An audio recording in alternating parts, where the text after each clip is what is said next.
Nikt nas nie pyta o to, czy zgadzamy się na używanie rozpoznawania twarzy. Każda technologia dzisiaj jest jednocześnie dobra i zła. Oczekujemy, że to szkoła nas przygotuje do wykonywania określonego zawodu. Że będziemy robili, to trochę sprowadzamy się do roli maszyny. To my możemy na ten trend wpływać. My możemy przeciwdziałać polaryzacji. Jaki jest największy skuteczny, jakby najbardziej skuteczny sposób wyeliminowania na Ziemi raka? No dokładnie, usunąć ludzi. Alexa Stage. Witamy serdecznie w kolejnym odcinku Alexa Stage, serii rozmów z ekspertami i ekspertkami, których łączy wspólna pasja i zainteresowanie sztuczną inteligencją. Razem odkrywamy, jak może wyglądać przyszłość z AI obecną w naszych domach i miejscach pracy. Chcemy porozmawiać i zrozumieć, jak działa sama technologia, ale też jakie wywołuje zmiany w warstwie społecznej i kulturowej. Wszystkie odcinki Alexa Stage mogą Państwo zobaczyć i odsłuchać na naszych kanałach YouTube, również z napisami w języku angielskim i Spotify. Ja nazywam się Ewa Kolczyk i jestem menadżerką zespołów inżynierskich w Amazon Development Center Polska. A dzisiaj mamy zaszczyt gościć Natalię Hatalską, CEO i założycielkę Instytutu Badań nad Przyszłością InFuture Institute. Natalia jest jedną z najbardziej wpływowych i uznanych ekspertek w dziedzinie analizy i prognozowania trendów. Witamy, Natalio. Cześć. Dzień dobry. Zaczniemy od naszego łatwego pytania na przełamanie lodów. Jesteśmy w pięknym mieście Gdańsk nad morzem. Powiedz mi, na wakacje, wypoczynek, bardziej morze czy góry? To zależy, bo lubię zarówno morze, jak i góry, ale chyba jednak morze. Morze. Czyli w dobrym miejscu jesteśmy. Bardzo się cieszę. Rozmawiamy o sztucznej inteligencji, czyli chcemy zdefiniować, co to jest inteligencja i sztuczna inteligencja. Więc pierwsze pytanie, co dla Ciebie oznacza inteligencja? Na początek w takim wydaniu ludzkim, a potem co oznacza sztuczna inteligencja?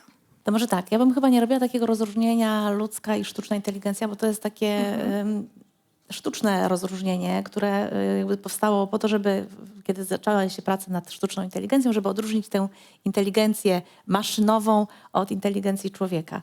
Więc może tak, raczej dla mnie samo pytanie dotyczące tego, czym jest inteligencja, jest bardzo trudnym pytaniem, no bo myślę, że powstało na ten temat 1 milion książek. I gdybym miała powiedzieć, oczywiście jest to jakaś kompetencja czy umiejętność, nawet nie wiem, czy bym użyła słowa umysłowa.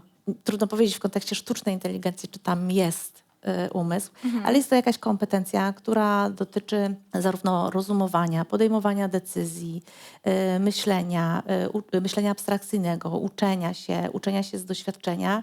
Jeżeli mówimy, czyli taka umiejętność, która pozwala nam dobrze funkcjonować w rzeczywistości, w której jesteśmy. W związku z tym dla mnie niezwykle jest istotne, mam takie zdanie, że nie ma pełnej inteligencji bez ciała, czyli musi istnieć jakaś forma ciała, żebyśmy mieli pełną inteligencję. I drugi wymiar inteligencji dla mnie to jest umiejętność wygenerowania spontanicznej, kreatywnej, indywidualnej myśli.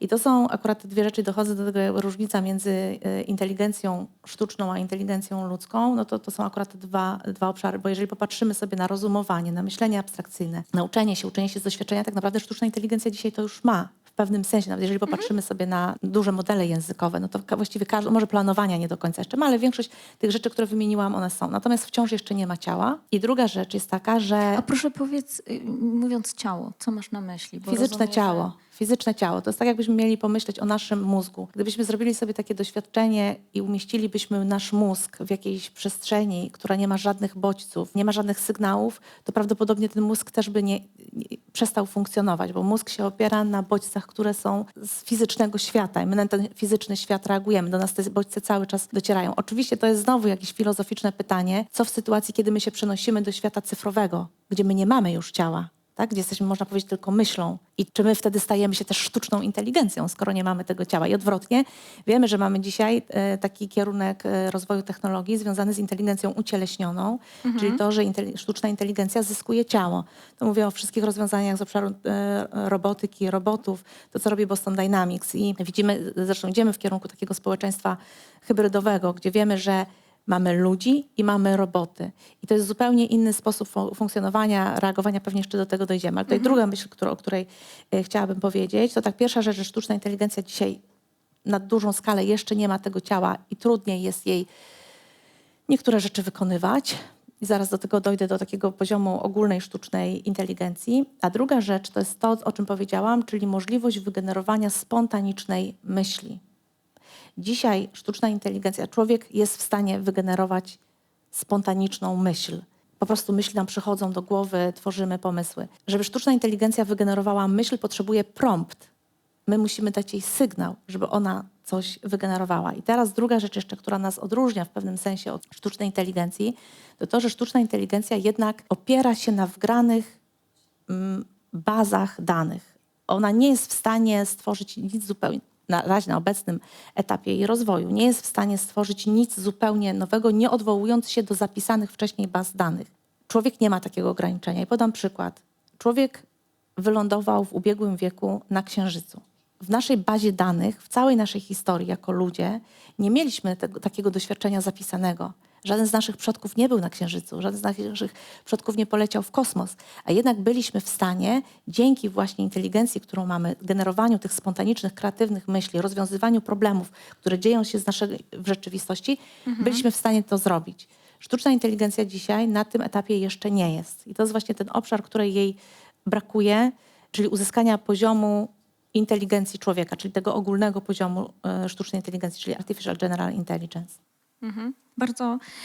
Bardzo ciekawe podejście. Mi też spodobało się to, co powiedziałaś o tych bodźcach z zewnątrz i myślę, że ta część związana z robotyką to już jest jakby jeszcze kolejny krok, ale też ta część związana z sensorami. Nawet taka sytuacja, w której jeszcze ta sztuczna inteligencja może nie jest w stanie fizycznie działać na otoczenie, ale już jest w stanie odbierać sygnały, też jest jakimś takim etapem pośrednim w dochodzeniu do tego. Z pewnością. Dlaczego jakby w mojej ocenie pewnie są różne przyczyny, dla których tworzy się jakby ciało sztucznej inteligencji, ale jednym z powodów jest to, żeby ona mogła lepiej funkcjonować w rzeczywistości. My ciągle jednak, nasz świat opiera się o świat fizyczny, a drugie to jest to, że jednak jako ludzie jesteśmy istotami fizycznymi i sztucznej inteligencji łatwiej jest, że nam jest łatwiej wchodzić w relacje ze sztuczną inteligencją, kiedy jednak ona zyskuje ciało. Więc wydaje mi się, że ten obszar będzie się bardzo mocno rozwijać. Wiemy, że w swojej książce Wiek Paradoksów opisujesz swoją ewolucję w stosunku do sztucznej inteligencji. Od takiego hura optymizmu do bardziej zrównoważonego podejścia. Opowiedz o tej ewolucji, co spowodowało tą zmianę i jak teraz patrzysz na sztuczną inteligencję i jej rozwój. To w książce nie pisałam może o samej sztucznej inteligencji, tylko bardziej o technologii, po podejściu do technologii. Faktycznie miałam takie 3 etapy w swoim życiu. Pierwsze to było takie totalne zachłyśnięcie się technologią, uznawanie technologii, że to jest taka magia. Drugi etap to było traktowanie technologii jako narzędzia. I trzeci etap, w którym teraz jestem, to jest takie podejście już mocno racjonalne, czyli rozumiem, jakie są możliwości technologii i one wiele mają do czynienia z magią. Rzeczy, które dzisiaj mam możliwość robienia, naprawdę są niesamowite. Technologia jest też naszym narzędziem, ale też bardzo bliska jest mi ta koncepcja Kevina Kelly'ego, który mówi o tym, że technologia jest jakąś taką pewną formą autonomicznego bytu, na który my nie do końca mamy wpływ. To można porównać trochę, ja wiem, znowu to brzmi kontrowersyjnie, ale porównałabym to trochę do posiadania dzieci. Bo nam się wydaje, że skoro stworzyliśmy technologię, no to ona jest narzędziem i tylko my ją stworzyliśmy i ona jest w pełni od nas zależna. I można było tak samo powiedzieć, jak mamy dzieci, że stworzyliśmy nasze dzieci, urodziliśmy je i one są w ogóle częścią z nas, w związku z tym możemy je w pełni kontrolować. Każdy rodzic wie, że każde dziecko jest po prostu odrębnym człowiekiem i że nie mamy na nią do końca wpływu. I tak samo jest z technologią. Jeżeli weźmiemy pod uwagę te technologie, z którymi dzisiaj mamy do czynienia, czyli technologie z obszaru green, czyli geno, robo, info, nano i neuro, to już są technologie na tyle autonomiczne, że my nie do końca jesteśmy w stanie na nie wpływać. Kevin Kelly uważa w ogóle, że technologia jest pewną formą życia i że ona realizuje swoje własne cele. I jakkolwiek kontrowersyjnie ta teza brzmi, to ja się z nią zgadzam. Technologia realizuje jakieś swoje cele, które niekoniecznie one muszą być zgodne z naszymi celami. Taki jeden z przykładów. Nam się wydaje, że możemy kontrolować technologię. Możemy na przykład zakazać technologii. I mamy taką technologię jak broń atomowa. Wymyśliliśmy tę technologię, stwierdziliśmy, że będziemy ją kontrolować, podpisaliśmy zobowiązania na poziomie między krajami, między państwami i teoretycznie ta technologia jej nie powinniśmy używać. A dzisiaj wiemy, że to jest nieprawda. Tak, mamy wyścig zbrojeń w obszarze bomby atomowej. Być może zmniejsza się liczba arsenału, natomiast jakość tego arsenału, czyli jego modernizacja cały czas się rozwija. Cały czas nowe państwa próbują tę broń pozyskać. Inny przykład, może bliższy nam, media społecznościowe. Media społecznościowe w niektórych krajach są zakazane. Na przykład w Chinach wiemy, że nie ma tam Facebooka, nie ma Twittera, nie wiem czy Twittera, ale Facebooka nie ma. Czy to oznacza, że Facebook się nie rozwija? No rozwija się w innych krajach, a z kolei w Chinach rozwijają się inne zastępniki tej technologii. Czyli widzimy, że trochę technologia jest jak właśnie jakiś organizm żywy, który próbuje gdzieś tam manewrować i realizować swój własny cel. Na ile to nie powinna być kontrola i trzymanie w ryzach czegoś, a na ile to powinna być próba sprawienia, żebyśmy szli w tym samym kierunku, tak? Żeby nasze cele były spójne i żeby rozwój tej, wedle teorii, którą przywołujesz, też żywej istoty, był spójny z tym, jak chcemy, żeby nasza cywilizacja i żebyśmy my się rozwijali. Notuję sobie tutaj, bo tu mam dużo myśli w głowie. Okay. To tak, zacznę może w ogóle od tego, czy jesteśmy w stanie kontrolować technologię na poziomie regulacyjnym. Bo też jest takie przekonanie, że technologia rozwija się szybciej niż prawo i zazwyczaj tak jest. W większości przypadków nie jesteśmy w stanie uregulować technologii przed jej wdrożeniem. Najlepszym przykładem jest regulacja internetu czy regulacja mediów społecznościowych. Tak naprawdę media społecznościowe pojawiły się na początku lat 2000.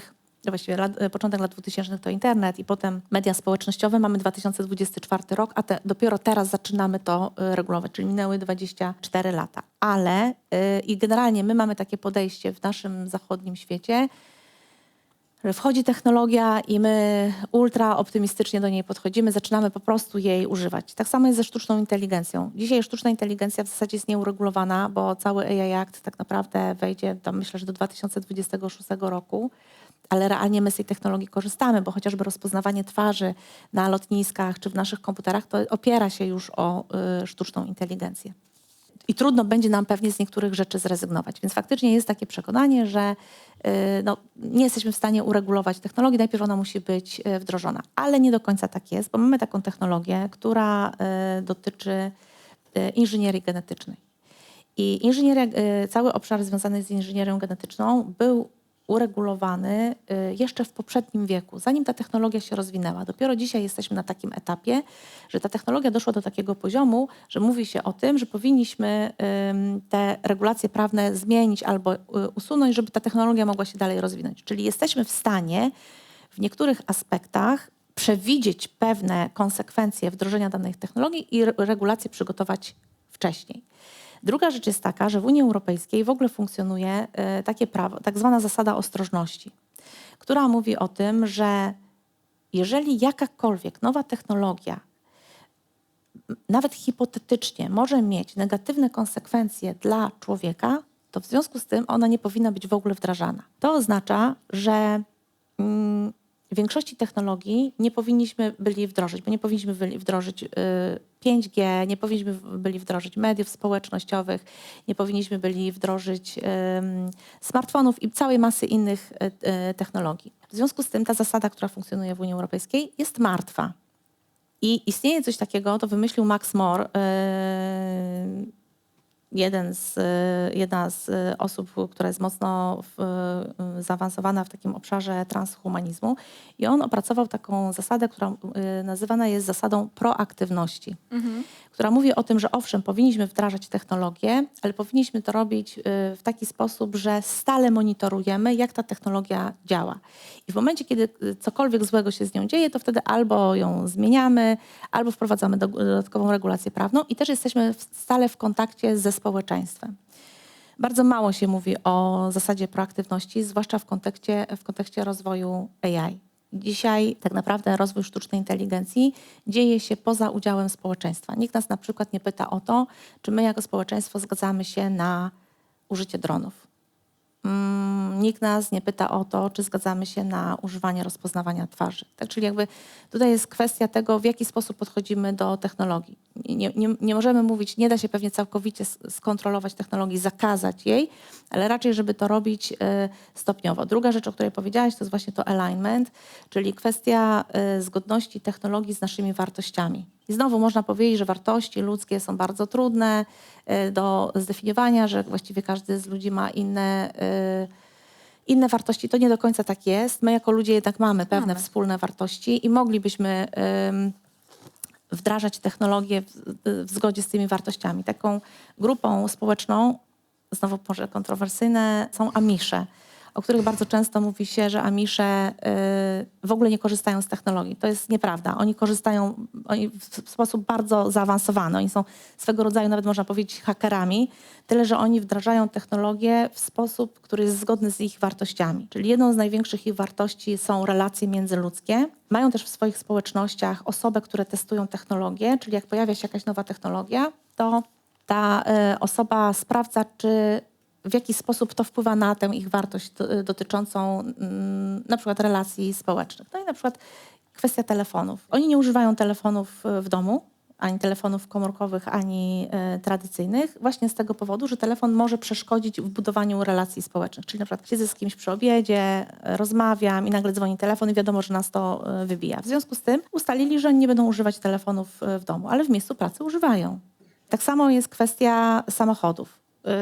Zaczęli testować samochody i okazało się, że samochody zaczęły sprawiać, że ludzie w weekendy zaczęli wyjeżdżać z tych ich miejscowości. Czyli jakby znowu luzowały się ich więzy społeczne. No i stwierdzili, w takim razie zakazujemy używania samochodów, no bo to wpływa na nasze relacje. Ale traktory, które się przydają bardzo w uprawie pola, stwierdzili, okej, no to nie w żaden sposób nie burzy więzów społecznych, a pomaga nam w pracy. W związku z tym będziemy wykorzystywać traktory, tylko może zdejmiemy, będą same felgi, bo felgami jeszcze przejedziemy na polu, ale już felgami samymi człowiek nie pojedzie po drodze. Więc widać, że oni podchodzą do technologii w sposób mocno wybiórczy. My w naszym zachodnim społeczeństwie tego nie mamy. I teraz, kiedy mówimy o tym całym obszarze związanym z kontrolą technologii, to mi jest bardzo bliskie, żeby nie mówić o kontroli, o zakazie używania technologii, tylko o takim świadomym z niej korzystaniu. O korzystaniu w zgodzie z wartościami i stałym analizowaniu jej wpływu na nasze życie. Ja chciałbym wrócić przez moment do tej analogii z dzieckiem, bo no ile oczywiście zgadzam się, że z dzieckiem nie da się kompletnie przewidzieć kierunku jego rozwoju, natomiast da się na ten kierunek rozwoju trochę wpływać i tutaj chociażby przez stypendia, które sprawią, że to dziecko podejmie najprawdopodobniej takie, a nie inne wybory edukacyjne, no i poprzez powiedzmy po prostu rynek pracy, który sprawi, że można przewidzieć, że takie dziecko zostanie powiedzmy na 90% jakimś robotnikiem, bo jest po prostu sens ekonomiczny w tym, będzie zarabiało, niż te powiedzmy 10% prawdopodobieństwa, że zostanie powiedzmy poetą, który zarabiać ma o wiele trudniej. I tutaj myślę, że te przykłady technologii, które opisałaś, również można patrzeć przez ten pryzmat. Czyli chociażby broń atomowa jest rozwijana, ponieważ broń atomowa ma ze sobą jakiś konkretny zysk dla tych krajów. Sieci społecznościowe, również da się na nich bardzo dobrze zarobić. No i w tym kontekście chciałbym spytać, czy nie widzisz tutaj jednak możliwości wpłynięcia na tę technologię sztucznej inteligencji poprzez jakieś odpowiednie dotacje państwowe? Państwa mają dostatecznie dużo pieniędzy, żeby tutaj na pewno coś takiego postawić. Jeśli tak, to jaki kierunek byś tutaj widziała dla tej powiedzmy takiej miękkiej kontroli? Czy tutaj rzeczywiście skupiałabyś się raczej na tych konsultacjach społecznych, które wspomniałaś, czy widzisz jeszcze coś, co te państwa powinny robić? Ja chyba bym nie do końca tak sprowadziła człowieka zupełnie tylko do tej roli ekonomicznej. Wiadomo, że być może bycie poetą No tak jak mówiłem, 10%. Ekonomicznie jest mniej uzasadnione, ale jakby rola człowieka jakby nie zależy od tego, kim on jest w pracy. To jakby człowiek jest wartością samą w sobie, więc tak nie do końca jakby to dla mnie jest, ale rozumiem pewną analogię, jeżeli chodzi o rozwój technologii. Faktycznie to, co my dzisiaj widzimy, to znaczy to, co ja obserwuję, to, że mamy gigantyczny wyścig zbrojeń w kontekście rozwoju sztucznej inteligencji. I nawet o tym się mówi, że to jest technologiczny wyścig zbrojeń. Ten technologiczny wyścig zbrojeń dzisiaj dzieje się pomiędzy dwoma krajami przede wszystkim. To są Stany Zjednoczone i to są Chiny. Jak analizujemy patenty, bazy patentowe, średnio miesięcznie my analizujemy około 300 000 patentów. To znacząca większość tych patentów to są jednak patenty chińskie.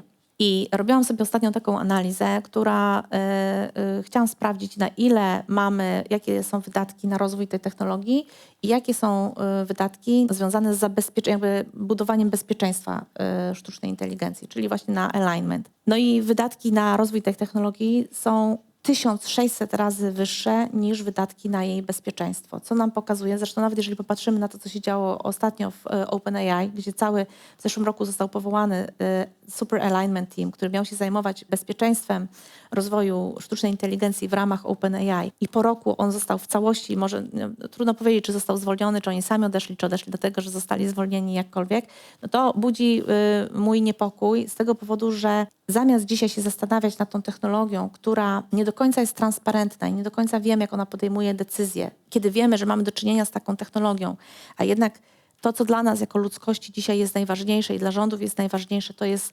rywalizacja o to, żeby być liderem w tym obszarze, a nie dbać o bezpieczeństwo i uspójnienie tej technologii z wartościami ludzi, no to jest dla mnie wysoko niepokojące. I to mi pokazuje, że tak naprawdę nie myślimy o postępie, że postęp ma wartość wtedy, kiedy służy dobru człowieka, czy w ogóle dobru ludzkości i temu, co się dzieje na Ziemi, tylko traktujemy postęp jako dobro samo w sobie. Wiemy, że to się nigdy dobrze nie kończy. Ja chciałabym użyć tego jako takiego przejścia do kolejnego dużego tematu, bo wspominałaś o tym, że analizujecie patenty, że analizujecie wydatki.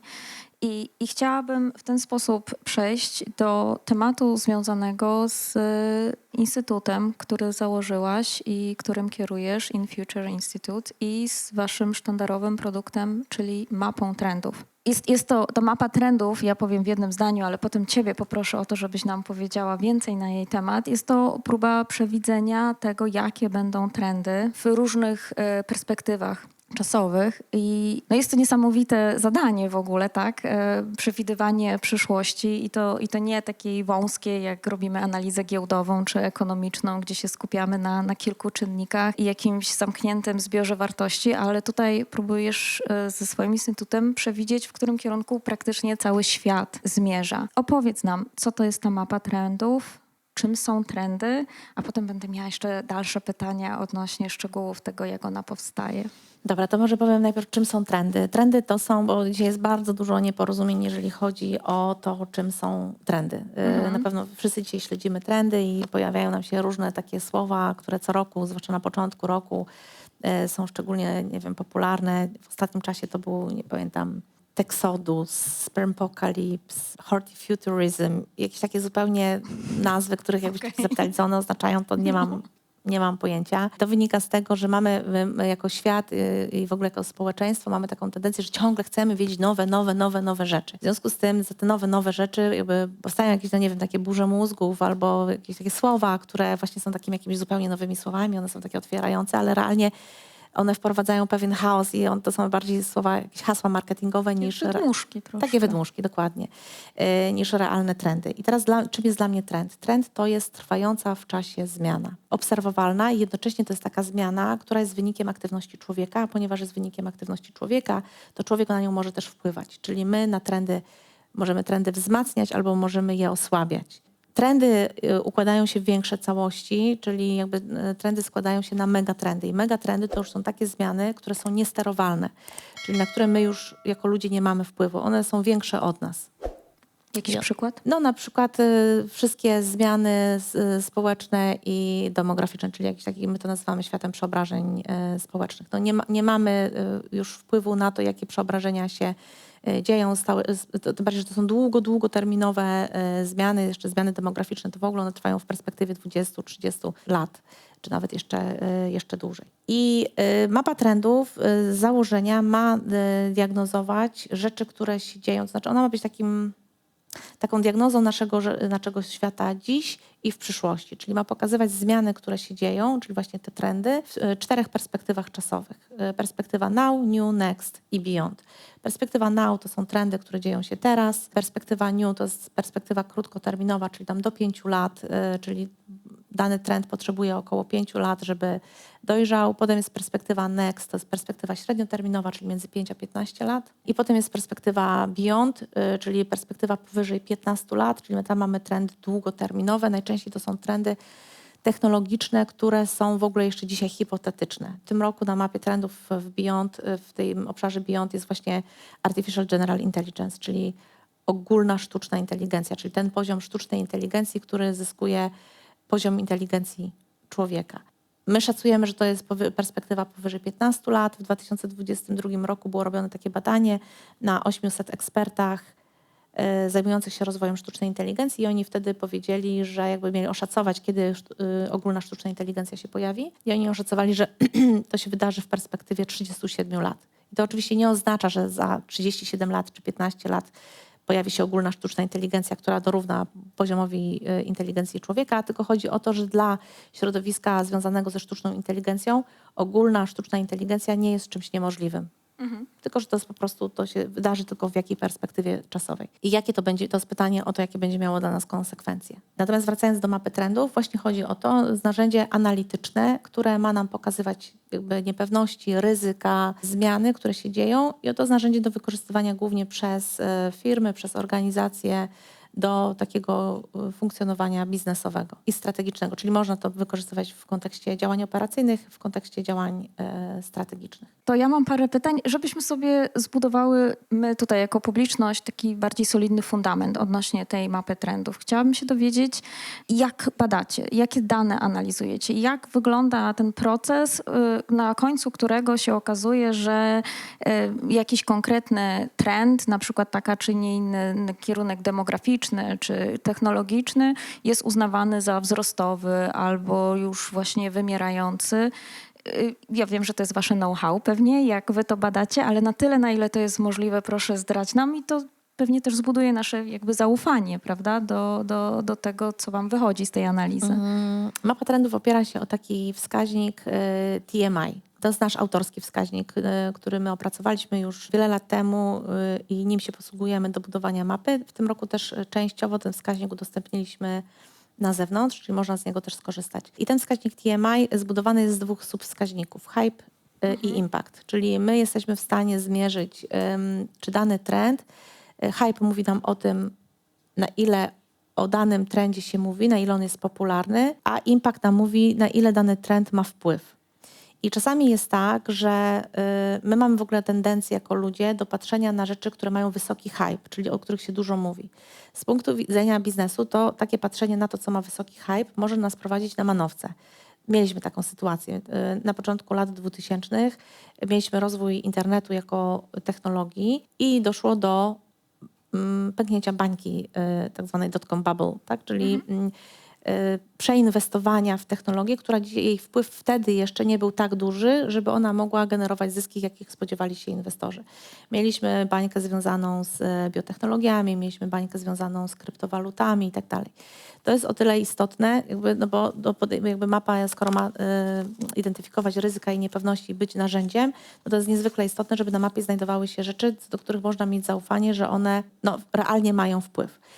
Bardzo ciekawe są rzeczy dla mnie z kolei, te, które mają wysoki wpływ, ale niski hype. Czyli o nich się mało mówi, ale widzimy, że...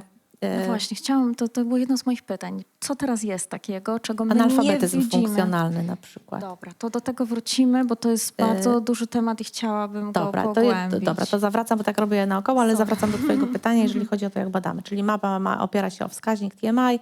TMI jest zbudowany z subwskaźników. Jak budujemy te subwskaźniki? Nie mogę powiedzieć oczywiście, bo to jest nasze know-how, ale mogę powiedzieć tak, że to jest narzędzie analityczne. W związku z tym my wykorzystujemy ogromną ilość badań. Zarówno badań ilościowych, jak i badań jakościowych. W badaniach jakościowych no to są jakby dla nas jednym z najważniejszych sposobów pozyskiwania danych to jest rozmowa z drugim człowiekiem, bo nie ma jednego człowieka na Ziemi, który posiada całą wiedzę. W związku z tym rozmawiamy z ogromną liczbą ludzi, z ekspertami, mamy think tanki, panele delfickie, wywiady pogłębione, ale też robimy badania etnograficzne, field research, czyli badania terenowe i wszystkie te dane Jaki jest obszar takich badań w Polsce, w Europie, na świecie? na całym świecie. Czyli na przykład jak robiliśmy badania dotyczące, bo wiadomo, że mapa trendów jest bardzo ogólna, ale na przykład pracujemy z klientami z poszczególnych obszarów, robiliśmy taki projekt dotyczący przyszłości biurowców, no to wtedy pamiętam w ramach Field Researchu byliśmy w Tel Awiwie, w Singapurze, w Londynie, w Tokio, więc jakby, bo wiadomo, że to też taki już wytrych powiem, ale generalnie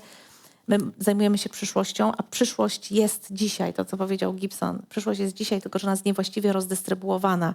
Czyli są miejsca na Ziemi, gdzie my możemy tę przyszłość zobaczyć. I stąd dlatego robimy bardzo dużo badań terenowych, że jeździmy do miejsc, gdzie możemy tę przyszłość zobaczyć. Więc to jest jedna część, to są badania jakościowe. Druga część to są badania ilościowe i oczywiście robimy właśnie nasze analizy, po prostu badania ilościowe, ankiety. Mamy też taki własny wskaźnik wpływu trendów na cele zrównoważonego rozwoju, ale też bardzo mocno wykorzystujemy analizę tekst miningową. I analizę tekst miningową robimy na naszych własnych bazach danych, które są bardzo duże. To, co powiedziałam, średnio miesięcznie na przykład analizujemy, jak można przewidzieć, jakie są trendy technologiczne. No, między innymi śledzić bazy patentowe. Średnio miesięcznie my analizujemy około 300 000 patentów. I to nie jest tak, że analizujemy je tylko w języku angielskim, bo nam nie zależy na tej anglojęzycznej wersji świata, tylko my analizujemy, tak jak mówiłam, w języku chińskim, koreańskim, portugalskim, hiszpańskim, angielskim, polskim. W wielu językach to robimy. Analizujemy też artykuły naukowe, regulacje prawne, media, więc te bazy są naprawdę ogromne. My je budujemy samodzielnie, potem dokonujemy tych analiz i one wchodzą jakby potem te analizy wchodzą do wskaźnika. I to, co dostajecie na końcu, jakby to, co widoczne jest w mapie, no to jest właśnie ten wskaźnik TMI podzielony na hype i impact. On jest w skali od 0 do 100, czyli 0 to, jeżeli chodzi o 0, no to impact jest mniejszy, ale to nie oznacza, że nie ma tego wpływu. On jest. Jeżeli jest na mapie trendów, to znaczy, że ten trend ma wpływ i powinniśmy na niego patrzeć, tylko być może jest we wczesnej fazie rozwoju. Potem jest taki moment, my go nazywamy progowym wpływem, między 40 a 60. To jest taki moment, tak zwany tipping point. To wiadomo, że na pewno znacie, czy tam threshold. Tak? Czyli jest taki moment, jak rozwija się dana technologia, czy w ogóle jakikolwiek trend, ona rośnie powoli, potem następuje taki tipping point i zaczyna rosnąć pionowo. No to dla nas to jest ten moment, kiedy wskaźnik ma między 40 a 60 impact. Jeżeli chodzi o hype, no to znowu, jeżeli ma hype 0, to nie znaczy, że nic się o nim mówi. To dla nas oznacza, że o nim się mówi, ale w bardzo wąskim gronie, czyli na przykład w grupie hakerów, ludzi, którzy zajmują się technologiami w określonym środowisku. Jeżeli ma bliżej 100, to oznacza, że o tym mówi całe społeczeństwo. No i tak mniej więcej wygląda, tak budujemy mapę. Ja tutaj reprezentuję świat inżynierski i u nas jest zawsze tak, że kiedy wprowadzamy nową technologię, nowe rozwiązanie, ono nigdy nie działa w 100%, tak? Tam zawsze są błędy i zawsze, tak jak powiedziałaś, w tym podejściu proaktywnym do AI-a, kluczem jest monitorowanie tego i sprawdzanie tego, na ile się pomyliliśmy, jaki jest nasz błąd, w którym kierunku i jak go skorygować. I z tego wynika moje kolejne pytanie. Zakładam, że wasze predykcje dotyczące trendów i przyszłości nie mogą być w 100% prawidłowe. Jaki macie mechanizm na to, żeby badać, na ile mieliście rację, na ile rzeczywiście sprawdziło się, bo już przecież od wielu lat wydajecie tą mapę trendów, na ile się to sprawdziło, a też na ile, co należy skorygować w tych procesach, żeby coraz lepiej przewidywać tą przyszłość. Tylko w kontekście prognozowania przyszłości nie chodzi o to, żeby mieć rację. Czyli to nie chodzi o to, żeby powiedzieć, że to się wydarzy albo to się nie wydarzy. To chodzi raczej o zakres możliwości, czyli pokazać, bo to, co powiedziałam, my mamy wpływ. Tak naprawdę przyszłość jest jedynym miejscem, które my możemy zmienić. Bo przyszłość jest naturalną konsekwencją tego, co dzieje się dziś. To nie jest tak, że przyszłość jest dana, ona gdzieś tam jest, my pokazujemy i teraz tam dojdziemy albo nie. Jeżeli widzimy, że jest jakaś prognoza, czyli na przykład, że mamy bardzo silny trend związany z polaryzacją, to my możemy na ten trend wpływać. my możemy przeciwdziałać polaryzacji i możemy jej przeciwdziałać. Dlatego my diagnozujemy ten trend, nie po to, żeby powiedzieć, jest polaryzacja i widzimy, jaki ma negatywny wpływ polaryzacja na nasz świat. Nie mówię tylko w Polsce, ale na przykład ta silna polaryzacja wewnętrzna w Stanach Zjednoczonych tak naprawdę doprowadziła do sytuacji geopolitycznej, którą mamy dzisiaj na całym świecie, ponieważ słabnie rola Stanów Zjednoczonych, zaczynają rosnąć role poszczególnych innych państw i dochodzi do bardzo silnych napięć geopolitycznych. W związku z tym my jako świat powinniśmy przeciwdziałać polaryzacji. I to może się dziać na poziomie indywidualnym, czyli ja mogę sobie sama ustalić, powiedzieć, dobrze, wiem, że polaryzacja jest trendem, który źle wpływa na wszystkie na przykład cele zrównoważonego rozwoju, na całą agendę 2030.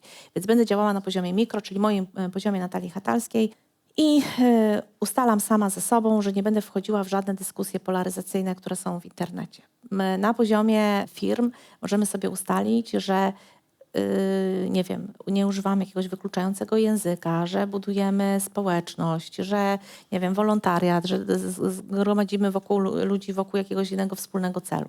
Na poziomie edukacji uczymy dzieci, żeby dzieci rozumiały, że świat nie jest czarno-biały, że ludzie mają różne poglądy i w ten sposób uczymy ich eliminowania polaryzacji. Na poziomie rządów podejmujemy działania, nie wiem, jakieś regulacje prawne, które mówią o tym, że nie można używać nie wiem, języka nienawiści, cokolwiek innego, tak? Czy jakieś kwestie dotyczące ograniczenia algorytmów, które wbijają nas w bańki informacyjne. Czyli my możemy temu trendowi przeciwdziałać. Więc to nie chodzi o to, na ile się sprawdzi rzeczywistość, tylko to jest bardziej taka dla nas pokazanie, w którym kierunku zmierza świat i czy my chcemy, żeby w tym kierunku ten świat zmierzał. Oczywiście jest tak, że my tę mapę wydajemy od 7 lat i na przykład na niej nie było nigdy kryptowalut. To raczej, czyli nie było dla nich takich rzeczy, które były tylko hypem. Więc o tym bym powiedziała. To naprawdę... Ale jak się pojawiły te kryptowaluty, to od razu zostały przez was zdiagnozowane właściwe jako duży hype, mały na tyle impact? zostały zdiagnozowane, że nigdy ich nie umieściliśmy na mapie. A na mapie są rzeczy, że takie, które uznajemy, że one mają realny wpływ. I wiadomo, sama technologia to kryptowaluty, ale musimy pamiętać, że sama technologia blockchain jest technologią, która, zresztą blockchain był na mapie, bo to jest technologia, która ma wpływ i ona będzie się rozwija i się będzie rozwijała. Więc też to przestrzegam, żeby nie patrzeć na mapie, że to znam dane. Tak? I że to raczej jest kierunek, co możemy z tym zrobić i czy chcemy, żebyśmy szli w tym kierunku, czy chcemy tę przyszłość zmienić.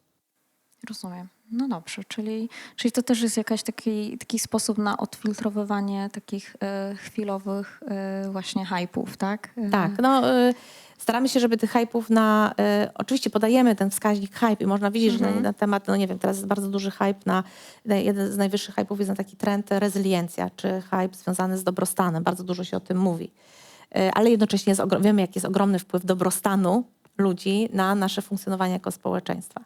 Więc dlatego tak ważne są te dwa wskaźniki, i impact, i hype jednocześnie. Ja bym chciał nas tak cofnąć o 2 kroki, bo wspominałaś o tym teamie, który miał się zajmować bezpieczeństwem wewnętrznie. No i z tego, co kojarzę, to zanim on został rozwiązany, no to on miał mieć w założeniach taki dosyć duży wpływ na jakby działanie tej firmy, no i rzeczywiście przyszłość tej technologii. Miał nawet tak w założeniach, że będzie miał dostęp do 20%, z tego co pamiętam, to nie jest dokładna liczba, 20% mocy obliczeniowych, które są tam asygnowane. Do tego jakby nigdy nie doszło, oni nigdy do tych 20% nie mogli dobić z powodu tego, że po prostu te zasoby były ograniczone. No i właśnie ja chciałbym tutaj spytać o ograniczenie tych zasobów w kontekście tej Artificial General Intelligence, którą wspomniałeś, że macie tam na mapie za jakieś 15 lat.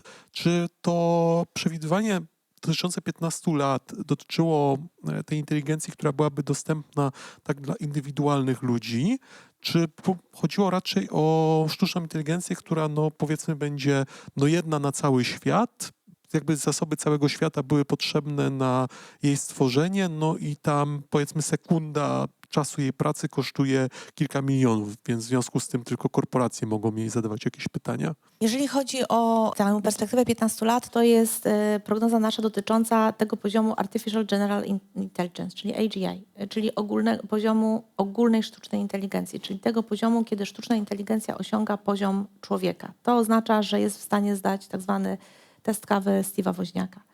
Polega nie wiem, czy znacie ten test kawy, polega to na tym, że sztuczna inteligencja jest w stanie wejść, Steve Woźniak jest ze Stanów, no więc on mówił o amerykańskim domu, ale możemy sobie wyobrazić, że to jest polski dom, że sztuczna inteligencja jest w stanie wejść do dowolnego amerykańskiego domu i zaparzyć kawę. Czyli wchodzi do domu, następnie po pierwsze musi w ogóle wejść do tego domu i jakby przekonać kogoś, kto w nim jest, że się zgodzi na to, że ją tam wpuszcza. Następnie znajduje urządzenie do zrobienia kawy, czy to jest czajnik, czy to jest ekspres do kawy, nalewa wodę, znajduje kubek, zaparza kawę i tak dalej. To jest o czym mówiłam na samym początku. Do momentu, dopóki nie ma ciała, będzie to dla niej bardzo trudne. Plus to jest cały czas uczenie się takie stałe w kontakcie z fizyczną rzeczywistością, więc do momentu, dopóki sztuczna inteligencja tego testu nie zna, no to nie mamy tego ogólnego poziomu sztucznej inteligencji. My mówimy o tym poziomie, że to jest taki poziom, czyli gdzie też jest w stanie wygenerować swoją jakąś samodzielną myśl, nie bazując tylko na bazach danych czy bazach treningowych, które zostały jej wgrane. Natomiast podniosłeś bardzo ważną kwestię a propos zasobów. My dzisiaj wiemy, że to jest jeden ze scenariuszy, o których ja mówiłam podczas jednego ze swoich wystąpień. Bo jednym ze scenariuszy wprowadzenia sztucznej inteligencji na tym ogólnym poziomie to jest to, że człowiek przestaje być najinteligentniejszym gatunkiem na Ziemi, a jeżeli przestaje być najinteligentniejszym gatunkiem na Ziemi, to to oznacza, że nie do końca mamy wpływ na swoją przyszłość i na nasze funkcjonowanie. Bo zobaczcie, my nie jesteśmy jedynym gatunkiem na Ziemi, który ma inteligencję. Ten poziom inteligencji jest różny, natomiast człowiek ma nieporównywalną inteligencję z każdym innym gatunkiem. I to, co nam się udało osiągnąć dzisiaj, że zdominowaliśmy świat, zdominowaliśmy inne gatunki, że jesteśmy wpływać jakby biologicznie, zmieniać inne gatunki, że jesteśmy w stanie latać w kosmos. Właściwie mamy nieograniczoną przyszłość, możemy osiągnąć cokolwiek nam przyjdzie do głowy. To jest właśnie dzięki temu, że mamy taką inteligencję, która jest nieporównywalna z żadnym innym gatunkiem. Teraz wyobraźmy sobie, że wchodzi inny gatunek, który ma dokładnie taką samą inteligencję jak my. A jeżeli mamy dwa gatunki, które chcą dokładnie tego samego, czyli jakby kontrolować świat, no bo my chcemy kontrolować świat. My jakby żadne zwierzę, żaden inny gatunek nie jest w stanie nas kontrolować. My kontrolujemy ten świat. I teraz wchodzi inny gatunek, który ma dokładnie ten sam poziom inteligencji. No to jest naturalne, że on też będzie chciał nas kontrolować. To, co powinniśmy zrobić, a potem jeszcze to nie jest jakby AGI, to nie jest ostatni poziom rozwoju sztucznej inteligencji. Wiemy, że jeszcze mamy kolejny poziom, czyli tak zwaną sztuczną superinteligencję, która w ogóle przekracza kompetencje człowieka. No i teraz pojawia się pytanie, jak zachować wpływ na naszą rzeczywistość, na nasze funkcjonowanie, na to, kim jesteśmy jako ludzkość, kiedy mamy gatunek, który jest bardziej inteligentny od nas. I jest w biologii taki przykład, że organizm, który jest mniej inteligentny, jest w stanie kontrolować organizm, który jest bardziej inteligentny od niego. To jest relacja dziecko-rodzic, zwłaszcza dziecko-matka. I to wiemy dokładnie, że tak jest. Noworodek, jak się rodzi, totalnie kontroluje nawet na poziomie biologicznym swoją matkę.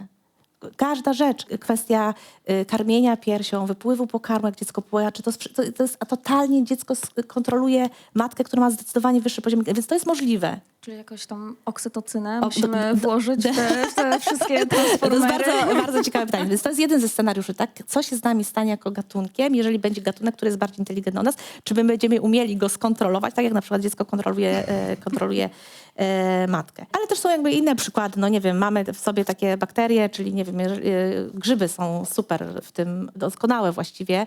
Czyli na przykład wiemy, że jeżeli ktoś zakazi się jakimś, już nie pamiętam jaki to był szczep grzyba czy drożdża, który jest w stanie tak kontrolować nasz mózg, że wypuszcza, ponieważ drożdże i grzyby karmią się cukrem i im zależy, żeby w organizmie było jak najwięcej cukru, to on wypuszcza takie specjalne sygnały do naszej krwi, które sugerują naszemu mózgowi, że mamy jeść więcej cukru. W związku z tym też jesteśmy kontrolowani przez organizm, który teoretycznie jest mniej inteligentny od nas.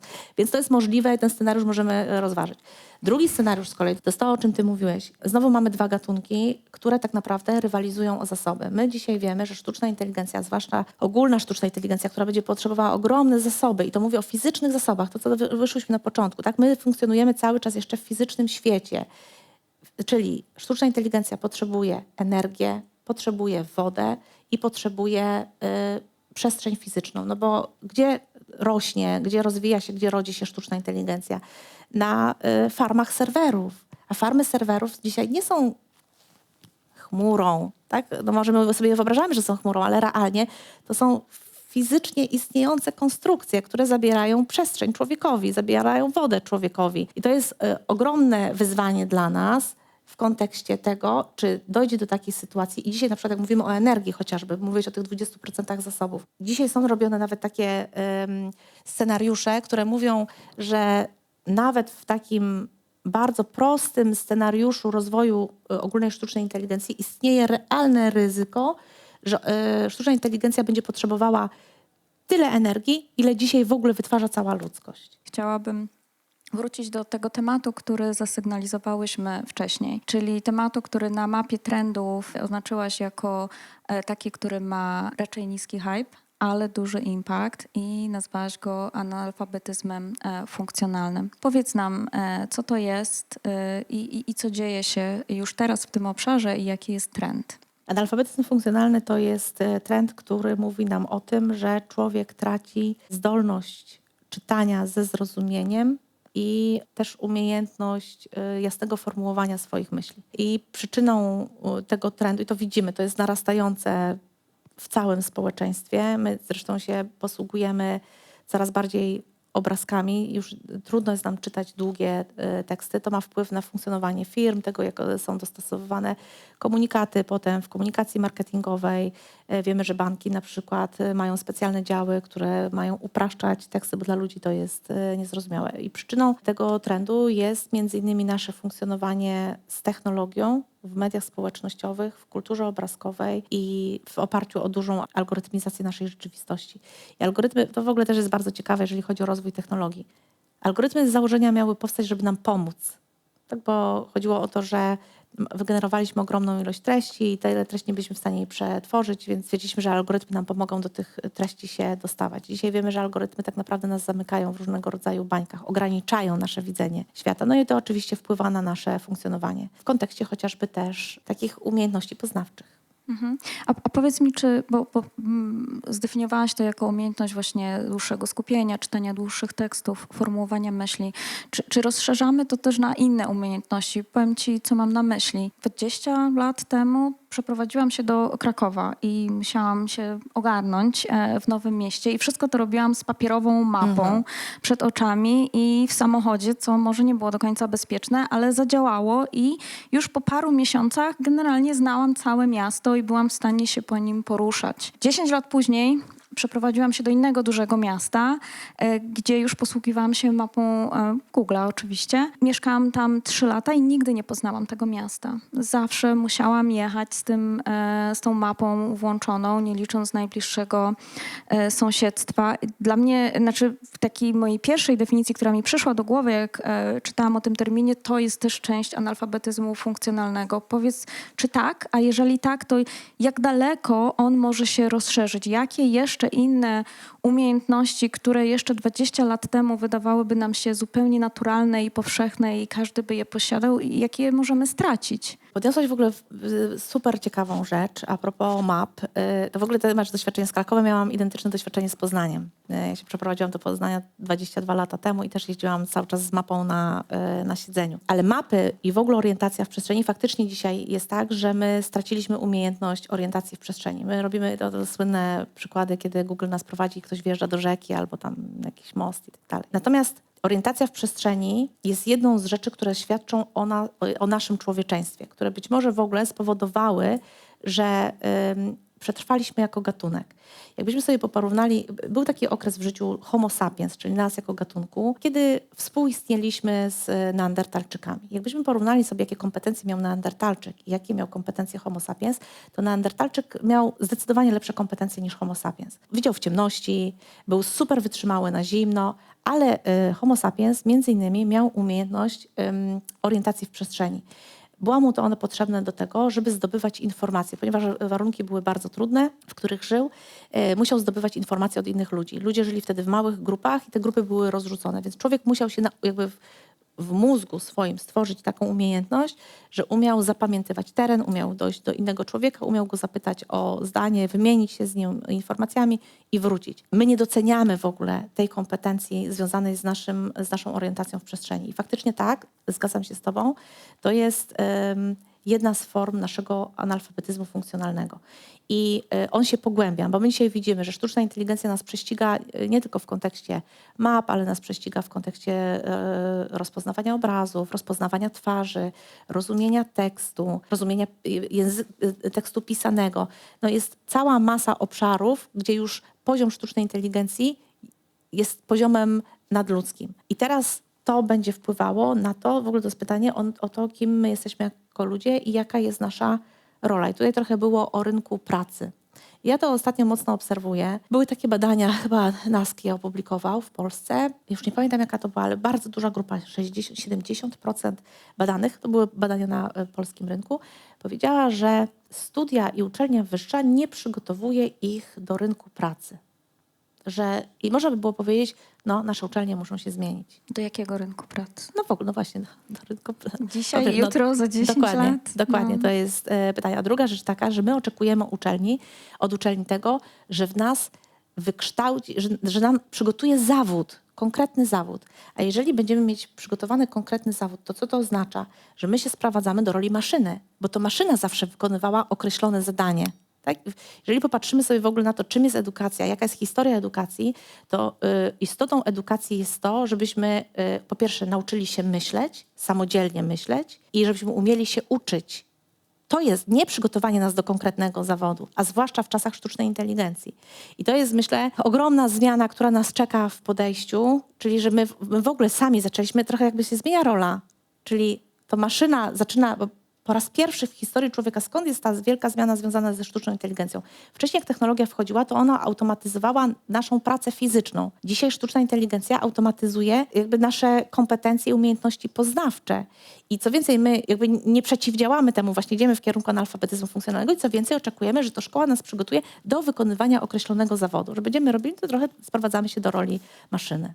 I znam tą dyskusję. Ona już trwa bardzo długo, jaka właśnie powinna być rola edukacji, szczególnie tej wyższej i no muszę powiedzieć, że jestem z tobą tutaj w 100%. I myślę, że nawet 20 lat temu to była ta sama odpowiedź. Może trudniej było do niej dojść, nie była ona taka oczywista, ale No ale ta sama jest 2024 rok i ona się wciąż toczy i 70%, no to naprawdę, nie pamiętam, ale wydaje mi się, że to między 60 a 70% ludzi cały czas oczekuje, że zostanie przygotowany do konkretnego zawodu na konkretnym rynku pracy. Czyli to oczekiwanie w społeczeństwie ciągle jest. No ale czy to jest tylko oczekiwanie tych ludzi, czy też może też pracodawców, którzy oczekują, że dostaną pracownika i on już drugiego dnia będzie wszystko wiedział. No dobrze, powiedz mi, InFuture Institute był jedną z organizacji zaangażowanych w badanie o dojrzewaniu polskich chłopców. I chciałam podjąć ten temat, bo ja tutaj jako kobieta w branży technologicznej zawsze biorę udział we wszystkich wydarzeniach, kampaniach związanych z promowaniem kobiet w branży technologicznych, promowaniem kobiet na ścieżce kariery inżynierskiej i naukowej. Ale myślę, że nie możemy też zapominać o też drugiej połowie społeczeństwa, która też przechodzi przez te wszystkie transformacje, które się dzieją w naszym świecie społecznym, technologicznym, czyli o chłopcach. Plus jestem żywo osobiście zainteresowana jako mama dwóch młodych mężczyzn, już mogę powiedzieć. Powiedz mi, co skłoniło was do przeprowadzenia takiego badania i ogólnie jakie są z niego wnioski? To był projekt pro bono, który robiliśmy. My się angażujemy w takie projekty, które są istotne społecznie i pamiętam, że Ewa Pietruszczak, która jest prezeską Fundacji Munka, która przyszła jakby z pomysłem do nas, zadzwoniła do mnie i powiedziała, że chciałaby coś takiego zrobić, no to ja powiedziałam, że naturalnie to zrobimy, bo też obserwowałam, że od wielu lat na mapie trendów był taki trend umocnienie kobiet. I on 2 lata temu spadł z mapy, nie dlatego, że już go nie ma, tylko on już jest na tyle silny, że nie ma potrzeby, skoro mapa ma pokazywać nowe rzeczy, na co powinniśmy zwracać uwagę. I oczywiście to jest bardzo istotny trend i ważny i wiemy, że mamy pay gap i tak dalej, jaka jest rola, zwłaszcza rola kobiet w świecie technologii, to jakby nie powinniśmy o tym zapominać, ale mamy też taką tendencję, tak jak mówiłam, że zwracamy uwagę na te rzeczy, które mają wysoki hype, to też przez to, że jest tak duży akcent na rolę kobiet, miałam takie wrażenie, że mężczyźni zaczęli być pomijani i chłopcy zaczęli, czyli bardzo dużo mówiło się o rozwoju dziewczynek, bardzo dużo badań było na ten temat, a o chłopcach właściwie było niewiele. I jak Ewa przyszła do nas z tym pomysłem, no to ja stwierdziłam, że tak, to jest taki projekt, który jest istotny społecznie, chcielibyśmy go też zrealizować. I to był projekt, który realizowaliśmy zarówno znowu badaniami ilościowymi, jakościowymi. Badania jakościowe oczywiście były prowadzone z już młodymi mężczyznami, czyli od 18 roku w górę, ale tam oni mieli taki projekt, między innymi mieli opowiedzieć o tym, jakby mieli napisać do siebie, jakby mieli 10 czy 11 lat. Jak się czytało te ich teksty, no to było naprawdę bardzo wzruszające. To, co wybrzmiało przede wszystkim z tego raportu, bo to jest mowa o dojrzewaniu, to jest taka duża samotność, czyli jakby ogromna część chłopców zgłaszała to, że w okresie dojrzewania jest sama. czyli z problemami dojrzewania, które wiem, że to jest bardzo trudny okres w życiu człowieka. No wszyscy go teraz już, możemy powiedzieć, przeszliśmy, więc wiemy, że to jest trudne. I trudne jest tym bardziej, kiedy człowiek jest sam. Więc to przede wszystkim była samotność. A druga rzecz to była taka bardzo duża niezgoda na stereotypy. I takim stereotypem, z którym chłopcy się szczególnie i młodzi mężczyźni nie zgadzali, których u nich budził największą złość, to był ten stereotyp związany z tym, że chłopaki nie płaczą, nie mogą okazywać emocji i faktycznie wciąż w naszym społeczeństwie jest coś takiego, że jakby mężczyzna musi być silny, twardy, bezwzględny, a jeżeli taki nie jest, no to nie jest mężczyzną. Trzecia rzecz, która jeszcze tak mi utkwiła w głowie, to to, że w momencie, kiedy chłopcy dojrzewają, zamiast się zwrócić o wiedzę do osób, które są im najbliższe, to jednak prawie 70% z nich korzysta z wiedzy na temat do okresu dojrzewania z internetu. Gdzie znowu w świecie algorytmizacji, baniek informacyjnych, mediów syntetycznych, fake newsów, to wiemy, że to wpływa na jakość ich życia, a potem ich wybory. Ja chciałem wrócić na chwileczkę do tej zagrożeń, temat technologii i niesione przez nią zagrożenia mnie bardzo zaintrygował. I w latach 50. na świecie, po obu stronach powiedzmy globu, mieliśmy taki wielki program, który polegał na tym, że oba największe na świecie mocarstwa próbowały wymyślić taką technologię, która zabije jak najwięcej ludzi w jak najszybszym czasie. I generalnie dążył on do tego, żeby jakby celem końcowym tego programu, można powiedzieć, że było zabicie całej ludzkości w ciągu ułamka sekundy naraz. Co oczywiście prowadzi do pewnego, można powiedzieć, że przyjąć takie założenie, że jakby się każdego zapytać teraz, czy na co się na temat broni jądrowej, to by powiedział, że tak, międzykontynentalne rakiety balistyczne są czymś złym, broń atomowa jest czymś złym. Jednakże poprzez powstanie broni jądrowej nie mieliśmy III wojny światowej. Związek Radziecki nigdy nie napadł na kraje NATO. Ukraina tak długo jak miała broń jądrową u siebie, to nie miała wojny z Rosją. To jest taka pierwsza kwestia. Druga sprawa jest taka, inżynierowie w CERN na przykład pracują nad taką niebezpieczną technologią, która też niesie ze sobą całą masę zagrożeń dla ludzkości i dobrostanu. Jest to technologią jest teleportacja. I chciałem się zapytać, czy nie powinniśmy teraz zakazać teleportacji, ponieważ no, jak ludzie zaczną się teleportować, no to już w ogóle się całkowicie pogubimy, wszyscy się roztyją i to w ogóle będzie straszny problem. I prosiłbym o jakiś krótki komentarz na to. To jest bardzo ciekawy wątek też, który podniosłeś, bo ja się zgadzam. My mamy taką znowu tendencję do patrzenia na próby oceny, tak jak chcemy oceniać świat, czy jest dobry, zły, czarny i biały. I tak samo próbujemy oceniać technologię, spróbować powiedzieć, czy ona jest dobra, czy zła. Technologia jest jednocześnie i dobra, i zła. Dzisiaj każda technologia jest technologią dual use. Czyli na przykład mamy te drony, o których mówiłam wcześniej, które dzisiaj tak naprawdę powinniśmy się uczyć, jak się ukrywać przed dronami. Zresztą wychodzą takie specjalne samouczki, czy jak widzisz jakiegoś drona, to czy akurat on tylko służy do obserwacji, czy to jest akurat taki, który zestrzela ludzi.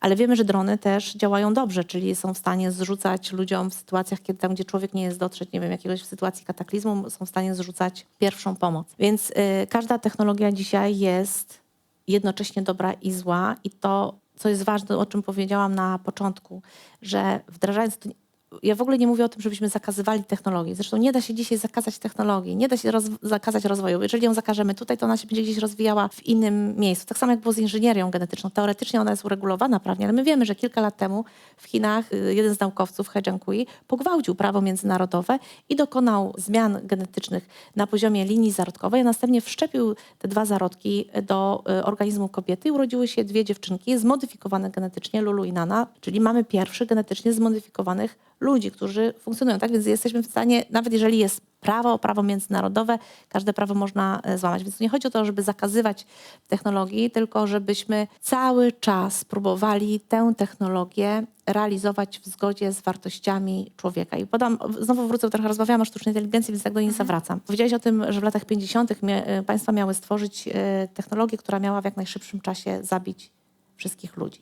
Sztuczna inteligencja teoretycznie też ma taką możliwość. W jaki sposób? Wiemy, że jedną z metod uczenia sztucznej inteligencji jest tak zwany reinforcement learning, tak? Czyli uczenie przez wzmocnienie. Czyli, no nie wiem, załóżmy, że mamy robota, który ma zbierać śmieci i dostaje nagrodę za właściwe zachowanie, a karę za złe zachowanie. Czyli w momencie, kiedy robot podnosi śmieć, dostaje nagrodę, czyli punkt. Jeżeli w trakcie zbierania śmieci wjedzie w ścianę, dostaje karę, czyli dostaje minus punkt. No i robot w ten sposób zaczyna się uczyć. I teraz tak, człowiek wybiera, jakby decyduje, za co jest przyznawana kara, za co jest przyznawana nagroda, ale strategia, którą robot opracowuje na te nagrody i kary, to już jest samodzielna i nie do końca transparentna strategia tego robota, czyli tej sztucznej inteligencji. No i na przykład możemy sobie wyobrazić, że taki robot stwierdzi, zauważy w procesie uczenia się, że on może podnosić cały czas ten sam śmieć. Czyli podnosi śmieć i go podnosi i za to dostaje punkty. I tak naprawdę nie sprząta pokoju, tylko cały czas podnosi ten sam śmieć. No i wtedy możemy powiedzieć, jak to zauważymy, no to możemy powiedzieć, dobra, to musimy mu to zachowanie skorygować. O ile znowu system jest korygowalny. Bo jeżeli dochodzimy do systemów, które są całkowicie autonomiczne, to system może powiedzieć nie. Ja się nie zgadzam, żebyś mi wprowadził taką zmianę. Więc to jest pierwsza rzecz, budowania takiej sztucznej inteligencji, takich systemów, które na przykład są systemami autonomicznymi, ale jednocześnie, które dopuszczają pewne korekty. I teraz możemy sobie wyobrazić, to nie jest zagrożenie, że tam robot cały czas zbiera ten sam śmieć. Ale możemy sobie wyobrazić, że zadaniem sztucznej inteligencji, i dajemy sztucznej inteligencji takie zadania, że na przykład jest wyeliminowanie na świecie raka.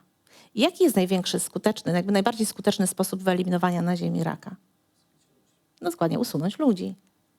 I to nie chodzi mi o to, że sztuczna inteligencja nagle stwierdzi, pracując nad rozwojem nowotworów, że teraz usunie wszystkich ludzi. Tylko chodzi mi o to, że systemy, które my dzisiaj budujemy, proces podejmowania decyzji przez te systemy jest na tyle nietransparentny, na tyle przez nas niezrozumiały, nie wiemy i na tyle autonomiczny, że my nie wiemy, jaką decyzję ten system podejmie. I ta decyzja może być w niezgodzie z wartościami człowieka. Z kolei budowanie systemów, które są w zgodzie z wartościami człowieka, też jest bardzo trudne, bo wartości ludzi, one są może wspólne, ale one też się zmieniają. Cofnijmy się kilkaset lat wstecz do średniowiecza.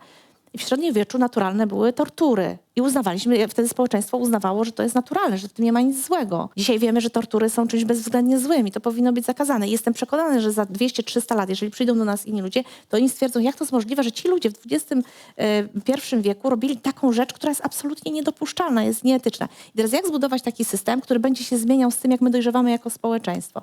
Więc to są ogromne zagrożenia, bo to nie jest tylko dyskusja o tym, czy technologia jest dobra i zła, tylko na ile ona jest w zgodzie z tym, co my chcemy osiągnąć jako ludzie. Kim my jesteśmy jako ludzie.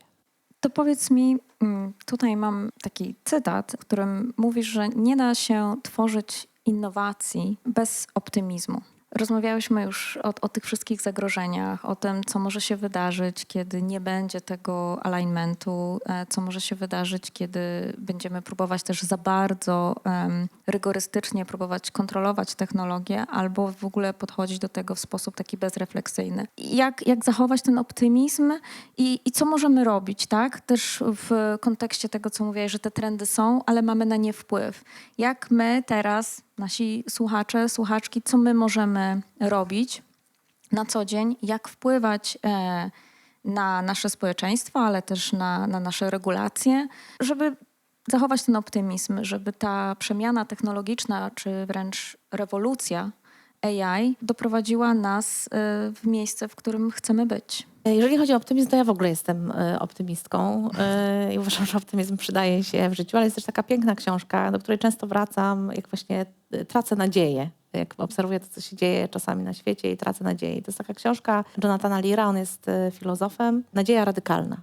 I on opisuje historię plemienia Wron, czyli plemienia, które w XIX wieku w Stanach Zjednoczonych dobrowolnie zgodziło się na zamknięcie w rezerwacie po to, żeby utrzymać swoje ziemię. To było plemię, które było plemieniem wędrowno-koczowniczym. W związku z tym, kiedy dali się zamknąć na jakby ograniczonym terenie, ich cywilizacja po prostu i kultura przestała istnieć, bo oni mieli całą masę symboli związanych z tym, że oni się tam poruszają, mają takie specjalne laski, które wbijali i tak dalej. W związku z tym jakby stanęli na progu załamania się cywilizacyjnego. Co więcej, to co było dla nich szczególnie istotne, czyli mustangi i bizony, które stanowiły ich tożsamość i ich istotę, zostały po prostu zamordowane przez Amerykanów. I przeprowadza to swoje plemię wódz, który się nazywał Wiele Przewag, bo miał wiele przewag. I jakby nadaje od nowa sens istnienia w sytuacji kryzysu egzystencjonalnego, kryzysu cywilizacyjnego i kryzysu kulturowego. I Wiele Przewag, polecam wam tę książkę, bo jest naprawdę piękna, jest taka antropologiczno-filozoficzna. On mówi właśnie o koncepcji nadziei radykalnej. A koncepcja nadziei radykalnej polega na tym, żeby zawsze wierzyć, że istnieje przyszłe dobro, nawet jeżeli nie wiemy, czym to dobro miałoby być. Że zawsze w przyszłości istnieje dobro, nawet jeżeli dzisiaj nie wiemy, jakie ono będzie. Więc to jest coś, czego ja się trzymam. To mi daje optymizm. Więc ja mam w sobie nadzieję radykalną i zakładam, zresztą jak popatrzymy sobie na historię nas jako ludzkości, to my jednak wciąż idziemy w lepszym kierunku. Tak jak nawet porównamy sobie standard naszego życia i to jak, nie wiem, kwestie chorób, czy nawet moją rolę jako kobiety. 100 lat temu nie mogłabym głosować, nie miałabym praw wyborczych, pewnie nie mogłabym chodzić na studia i tak dalej. I to jakby zmienia się. My jednak osiągamy pewien progres jako społeczeństwo. Nie tylko postęp technologiczny, ale też mamy postęp społeczny. Więc w kontekście optymizmu myślę, że to, co jest ważne, to jest nadzieja radykalna. A druga rzecz to jest to, żeby jednak brać odpowiedzialność. Dokładnie, bo to, co mi pozwala zachować optymizm, to jest poczucie chociaż minimalnej sprawczości. Dokładnie. Tak? Jak możemy zachować to poczucie? Co proponujesz? Dla mnie sprawczość to jest świadomość. Czyli w momencie, kiedy ja mam informacje i wiem, jak działają pewne mechanizmy, to nawet w świecie, który jest skontrolowany przez Google'a w kontekście na przykład map, to ja mogę zdecydować, czy ja będę korzystała z tych map i wiem, z czym to się wiąże, czy na przykład stwierdzę, no może nie. Może będę jeździła z tradycyjnymi mapami. Albo może w ogóle będę patrzyła na znaki. I to jest mój świadomy wybór. Mimo że nasz świat jest zorganizowany zupełnie inaczej, to ja wybieram. I teraz wiadomo, że nie można jakby całej odpowiedzialności zrzucić tylko na ten poziom mikro i człowieka, bo odpowiedzialność jest rozłożona też na poziom makro, czyli rządy też muszą podejmować. Rządy, organizacje muszą brać odpowiedzialność za to, co robią. Ale my jako ludzie, indywidualne osoby też mamy wpływ na nasze funkcjonowanie. I do tego bardzo zachęcam, żeby tę odpowiedzialność brać. Mówiła Pani, że mapa trendów, którą przygotowujecie, jest głównie do wykorzystania przez biznes. Tak się zastanawiam. Załóżmy, że mamy rząd odpowiedzialny społecznie, który chciałby zrobić coś dobrego dla społeczeństwa. To czy taki przedstawiciel rządu może przyjść i wykorzystać w jakiś sposób tę mapę do tego, żeby było lepiej, powiedzmy, w Polsce? A jeżeli tak, to jak? No jak najbardziej. Może my zresztą pracujemy z administracją. To ja tak powiedziałam w biznesie, no bo biznes jest jakby żywo tym zainteresowany, ale to i pracujemy i z NGO-sami, pracujemy z administracją. To zależy tylko od samych polityków. Czy mają w sobie chęć, potrzebę, czy chcą robić rzeczy, które są odpowiedzialne społecznie i dobre dla ludzi, czy mają jakieś swoje inne agendy i inne cele. By Pani mogła im podpowiedzieć, w jaki sposób wykorzystać tę mapę?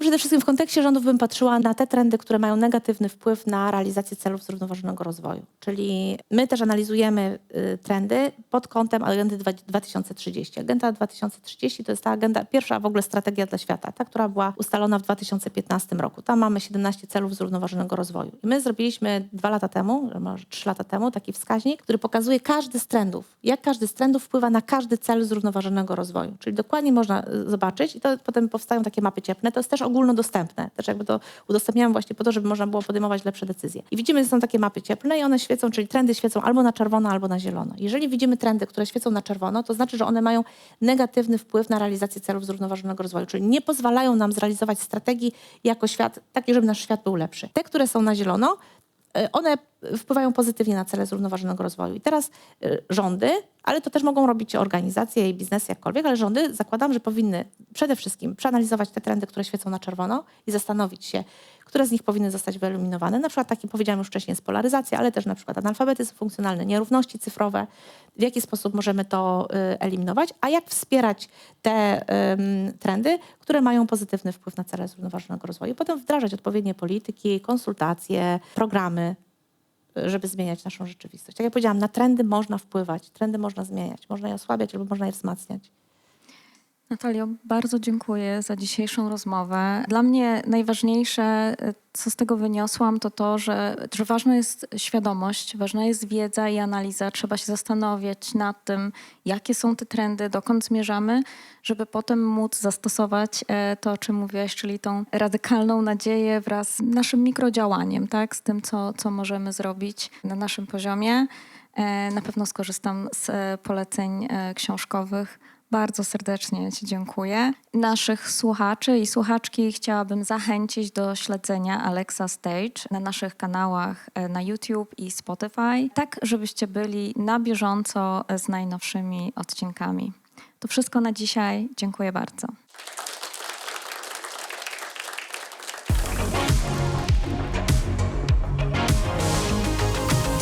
Alexa Stage.